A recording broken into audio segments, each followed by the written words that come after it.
Sangrongsalo Rajakha agulni Rabindra Bhavana police salary package ni Kaisa Kokchap Panda Khlaijakha Panda o manjaka haste DGP Amitabh Ranjan no khoboi te kubun police officer ro Ashala Kokchan thangai haste police DGP Amitabh Ranjan Shaka laithane shalrogo police rok lahal party mungo kalaifano nangmani chef shabrok manya hanai phiaba tabu khunke salary scheme Khlaijakmani yagulo gabangma chef shabrok Khlaijakha hanai Police rong ni bisingo tabuk asumsa langma arifano 75 ni simi 1 lakh jora chubasu rojak nai hinai tai bank ni bisingte 30,000 jora chubasu rojak nai hini bo shaka haste police DGP Amitabh Ranjan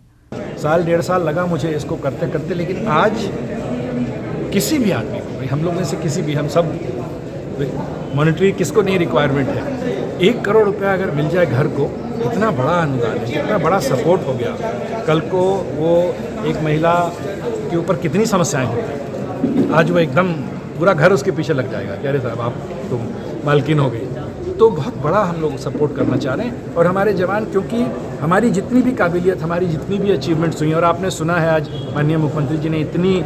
भूरी प्रशंसा की है हम लोगों की इतना बड़ा काम हुआ है असेंबली में भी उन्होंने बहुत कहा है ये अल्टीमेटली किसने किया है ये वो लास्ट जवान है जो हमारा खड़ा है जो रात को पेट्रोलिंग कर रहा है जो बॉर्डर पे खड़ा है तो हमारा ड्यूटी बनता है कि हम उसकी मदद करें हम उसको जितना बेनिफिट दे सकें तो मेरा ये बहुत मेरे लिए खुशी का दिन है कि मेरा एक सपना एक मुहिम कि हम उनको मदद कर सकें आज साकार हुआ है। Rajakha agulni shimi pranamni kokthom Chini Khorang